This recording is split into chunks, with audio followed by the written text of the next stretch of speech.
নমস্কার বন্ধুরা, প্রতিদিনের রান্নাঘরে সবাইকে স্বাগত। আজ আপনাদের সঙ্গে শেয়ার করছি নতুন আলু দিয়ে দেশি মুরগির লাল লাল ঝোল। আমি এখানে 1.5 কিলো দেশি মুরগির মাংস নিয়েছি। আমি এখানে 4টে মিডিয়াম সাইজের পেঁয়াজ কুচিয়ে নিয়েছি 10-15টা রসুন কোয়া এবং নিয়েছি 2 ইঞ্চির মতন আদা আর 5-6টা কাঁচা লঙ্কা। রসুন, আদা, কাঁচা লঙ্কাটা পেস্ট করে নেব। গ্যাসের মধ্যে একটা কড়াই বসিয়ে দিয়েছি। কড়ার মধ্যে দিয়ে দিচ্ছি সরষের তেল। তেল গরম হয়ে গেলে ফোড়নে দিয়ে দিচ্ছি 2টো তেজপাতা আর দিয়ে দিচ্ছি 4টে এলাচ, দারুচিনি, লবঙ্গ আর গোটা জিরে। ফোড়নটা তেলের মধ্যে কয়েক সেকেন্ড নেড়ে নেব। এই তেলের মধ্যে দিয়ে দিচ্ছি 1/2 চামচ চিনি। চিনিটা দিয়েও তেলের মধ্যে নেড়ে নেব। চিনিটা দেওয়ার কারণ মিষ্টি হবে না, কিন্তু কালারটা সুন্দর হবে। ফোড়নটা আমি কয়েক সেকেন্ড নেড়ে নিয়েছি। এবার দিয়ে দিচ্ছি পেঁয়াজ কুচি।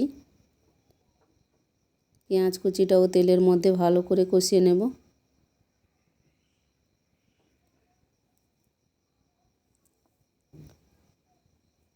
পেঁয়াজটা আমি লাল করে কষিয়ে নিয়েছি। এবার দিয়ে দিচ্ছি আদা, কাঁচা লঙ্কা, রসুনের পেস্ট। আদা, কাঁচা লঙ্কা, রসুনের পেস্টটাও ভালো করে কষিয়ে নেব। আদা রসুনের কাঁচা গন্ধ চলে যাওয়া পর্যন্ত কষিয়ে নিতে হবে।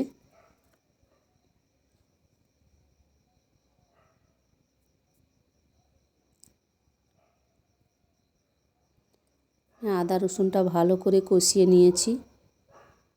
এবার এর মধ্যে দিয়ে দেব মাংসগুলো।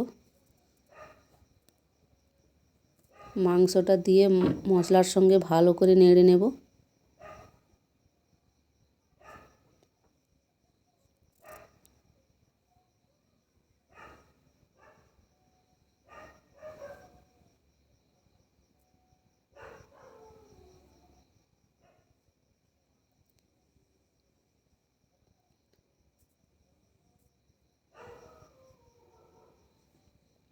দেশি মুরগির মাংসটা রান্না করতে একটু সময় যায়, মাংসটা সিদ্ধ হতে দেরি লাগে। মিডিয়াম টু লো আঁচে ভালো করে কষিয়ে নেব। এর মধ্যে দিয়ে দিচ্ছি হলুদ গুঁড়ো, দিয়ে দিচ্ছি লঙ্কার গুঁড়ো, দিয়ে দিচ্ছি জিরের গুঁড়ো, দিয়ে দিচ্ছি কাশ্মীরি লঙ্কার গুঁড়ো, দিয়ে দিচ্ছি 2 চামচ লবণ। সব কিছু মশলা মাংসের সঙ্গে ভালো করে কষিয়ে নেব।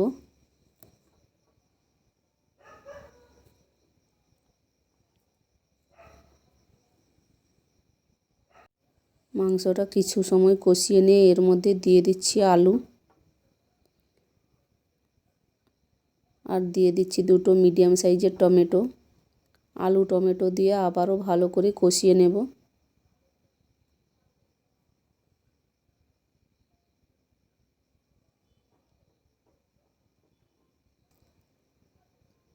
এবার ঢাকা দিয়ে দেব। ঢাকা দিয়ে ভালো করে কষিয়ে নিতে হবে। ঢাকনা খুলে মাঝে মধ্যে নেড়ে দেব। দেখুন মাংস থেকে কতটা জল বেরিয়েছে।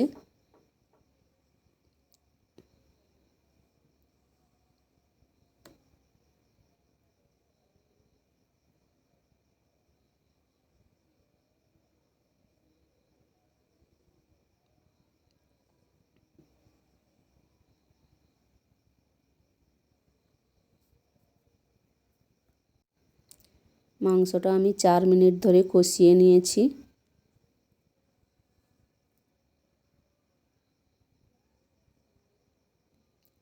এবার এর মধ্যে দিয়ে দেব গরম জল।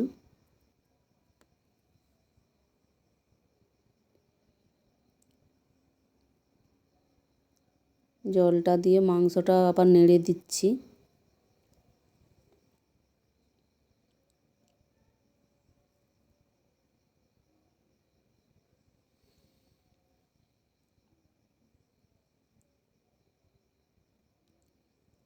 আরও একটু জল দিয়ে দিচ্ছি।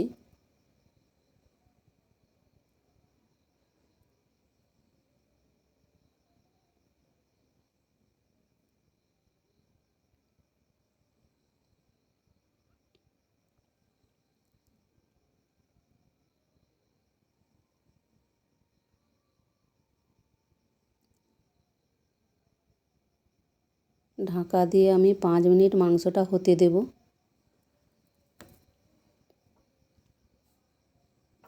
আমি 5 মিনিট রান্না করে নিয়েছি। দেখুন আমার আলু এবং মাংস সব কিছুই সিদ্ধ হয়ে গেছে।